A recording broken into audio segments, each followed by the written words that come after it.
Natsuki Subaru used to spend all day in his room watching anime and playing video games.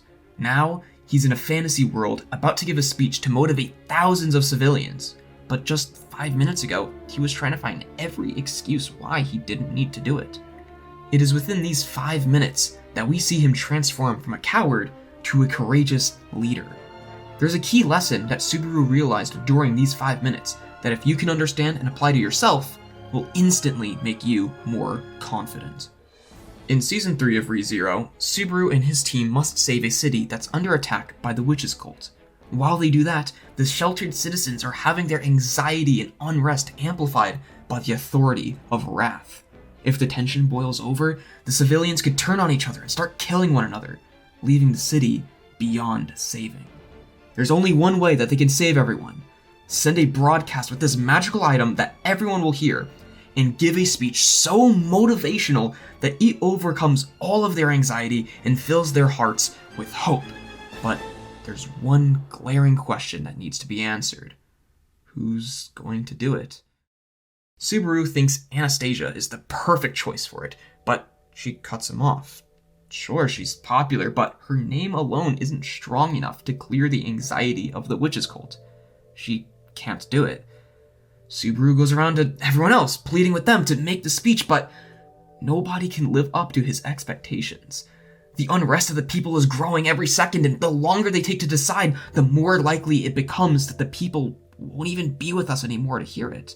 They need to find someone, fast. But then, this possibility gets pointed out. Why can't Subaru just do it himself? Everyone actually agrees that Subaru is the best candidate, and now Subaru starts internally freaking out. Why me? I'm not good at anything. I'm worthless. A knot builds in his stomach at the thought of having every single person in the city listening to his words. Aldebaran notices. He starts to grill into Subaru, telling him that if he has doubts, then don't do it. Everyone starts to get a bit upset at this, but what he's saying is true. This is too much responsibility to put onto one person. Maybe Subaru couldn't do it after all. But then, Aldebaran actually starts to give Subaru some advice. If he is going to do this, he needs to have heroic delusions. He needs to believe with an egotistical level of certainty that his speech will be a success. He will now carry people's hopes, shoulder their expectations, and fight for their future. Failure is unacceptable. Not just because failing is always bad, but because now his losses are no longer his own. If he fails to motivate the citizens, then they will all succumb to the authority of wrath and end up killing each other. Everything that they've been fighting for up to this point will become pointless should he fail. It's all up to him.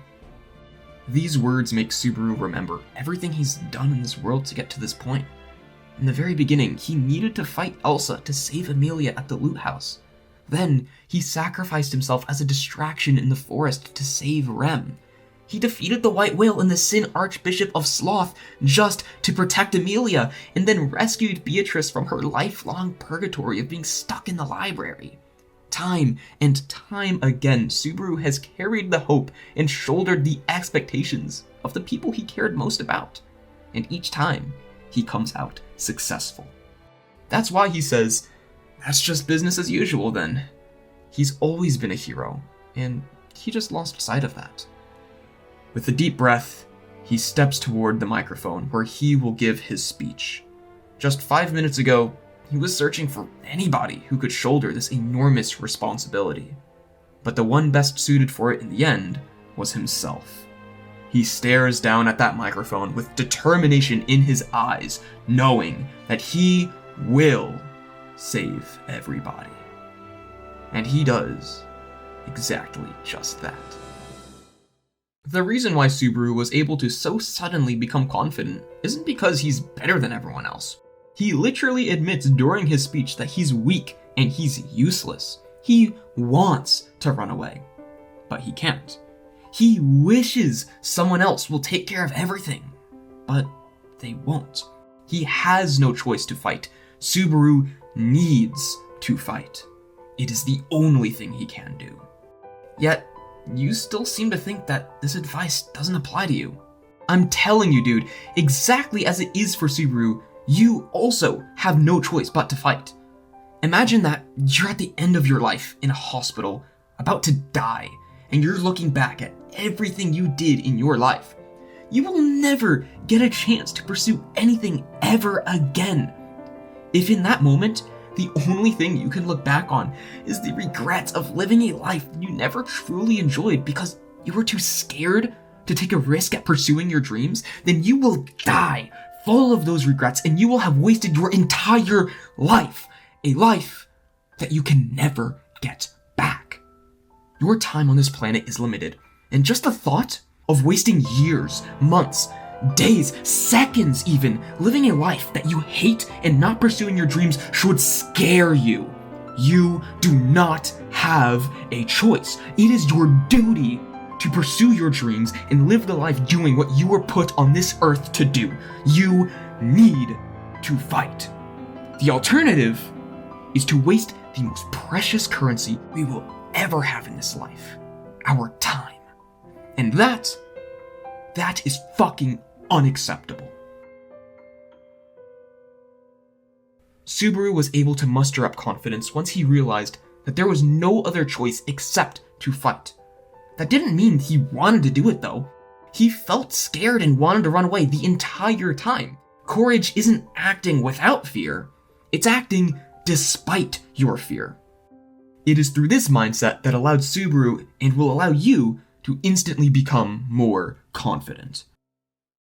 Now, imagine the life where you're able to live your wildest dreams. You didn't care what anybody else thought. Oh, art is lame, you'll never be able to make a living, you can't do that. You proved them all wrong, and now, every day, you burst out of bed, excited to continue working on your life's purpose. And in order to achieve that dream, you have to pursue it with confidence. You're not going to stop yourself from reaching that, are you? No. You're not going to let a little bit of temporary discomfort change the direction of your entire life, are you? No. You are going to pursue your life with conviction and confidence because you are an ambitious young man that is going to achieve great things in this life. There are people who need your gifts and lives that will be changed by your work. And if you don't pursue your dreams, you will be letting thousands, if not millions, of people down. That is unacceptable. You will pursue your goals. We need you to join our mission of empowering young men around the world to become the protagonists of their own stories. That means creating a generation of men who have broken from modern society's indoctrination and inspiring them to pursue their passions with confidence. If you want to join our movement, then click the subscribe button right now. We're happy for you to be joining us. And remember, you are the protagonist of your own story.